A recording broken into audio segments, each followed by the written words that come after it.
বালোচ প্রবাসীরা সন্ত্রাস রাষ্ট্র পাকিস্তানের আসল চেহারা বিশ্ববাসীর সামনে উন্মোচন করল। ভারতের অপারেশন সিঁদুরকে তারা পূর্ণ সমর্থন জানিয়েছে। বিভিন্ন বিশিষ্ট বালোচ নেতা ও লেখক, যার মধ্যে মীর ইয়ার বালোচ অন্যতম, পাকিস্তানের বিরুদ্ধে সন্ত্রাসের কারখানা পরিচালনা এবং প্রতিবেশী দেশগুলো, বিশেষ করে ভারতের উপর নৈরাজ্য চাপিয়ে দেওয়ার অভিযোগ এনেছেন।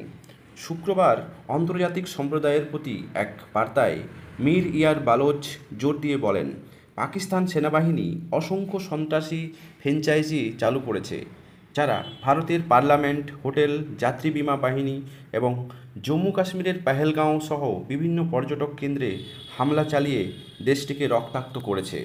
মীর ইয়ার বালোচ বলেন, ভারত একটি সভ্য ও শান্তিপ্রিয় দেশ এবং মানবিক মর্যাদা ও মানবাধিকার রক্ষার অভিভাবক হিসাবে তারা জনগণকে রক্ষার পূর্ণ অধিকার সংরক্ষণ করে।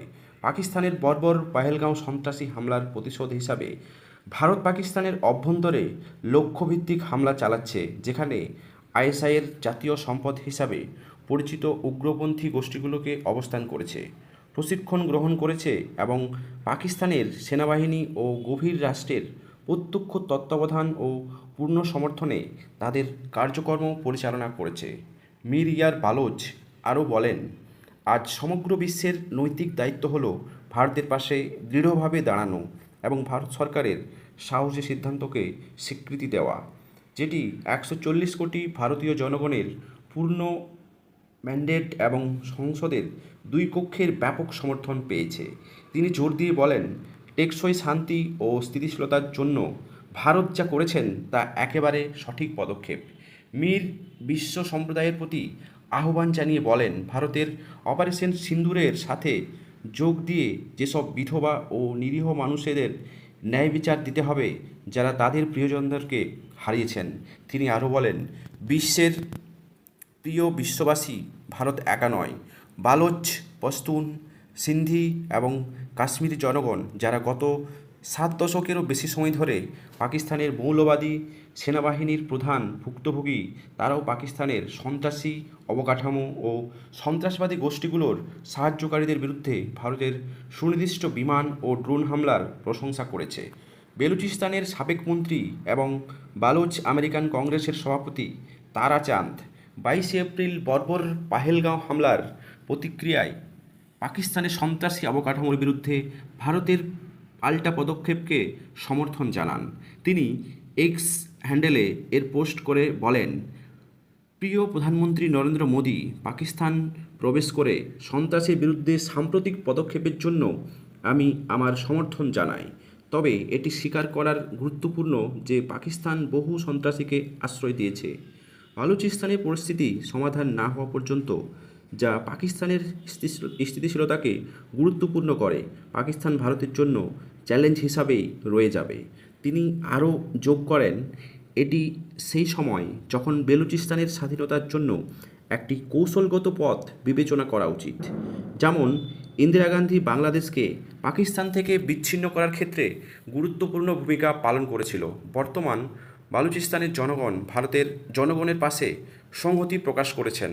এই মন্তব্যগুলো আসে এমন এক সময়ে যখন ভারতের সশস্ত্র বাহিনী অপারেশন সিঁদুর শুরু করেছে, যার লক্ষ্য ছিল পাকিস্তান এবং পাকিস্তান অধিকৃত কাশ্মীরের 9টি উচ্চ মূল্য সন্ত্রাসী ঘাঁটি। 22 এপ্রিল সেই নৃশংস সন্ত্রাসী হামলার 26 জন নিরীহ বেসামরিক নাগরিক নিহত হয়েছিলেন। ভারত ও পাকিস্তানের মধ্যে উত্তেজনা আরও বেড়েছে যখন পাকিস্তানের সেনাবাহিনী জম্মু, পাঠানকোট, উধমপুর এবং আরও কয়েকটি স্থানে বেসামরিক অবকাঠামো ও সামরিক স্টেশনে ক্ষেপণাস্ত্র ও ড্রোন হামলা চালানোর চেষ্টা করে, যেগুলিকে ভারতীয় সশস্ত্র বাহিনী সম্পূর্ণরূপে প্রতিহত করতে সচেষ্ট হয়। পাকিস্তানের ভণ্ডামি বিষয়টিও তুলে ধরে বেলুচ কর্মীরা দেখিয়েছেন কিভাবে পাকিস্তান সন্ত্রাসীদের জন্য মানবাধিকারের দাবি তোলে, অথচ একই অধিকার বালোচ, পশতুন এবং সিন্ধু জনগণ অস্বীকার করে দেয়। একজন বালোচ কর্মী বলেন, একদিকে পাকিস্তানে মৃত সন্ত্রাসীদের জন্য শোক প্রকাশ করা হয়েছে, অন্যদিকে বালোচ মায়েরা তাদের নিখোঁজ সন্তানদের খুঁজে ফিরেছেন। এটি এক বেদনাদায়ক বৈপরীত্য। এটি একটি নির্মম সত্য উন্মোচন করে। এই রাষ্ট্র সন্ত্রাসীদের জীবনকে তারা নিজস্ব নিপীড়ন জনগণের চেয়ে বেশি মূল্য দেয়।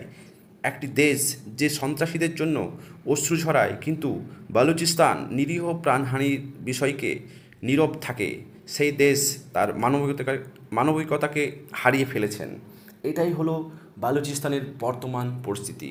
তাই দর্শক, বালুচিস্তান স্বাধীনভাবে আত্মপ্রকাশ করার জন্য এই যে লড়াই, এই অবস্থাতে ভারতকে যথেষ্ট সমর্থন করেছেন এবং ভারতের এই অবস্থানকে তারা সমর্থন জানিয়ে নিজের একটা স্বাধীন বালুচিস্তান গড়ে তোলার জন্য ডাক দিয়েছে।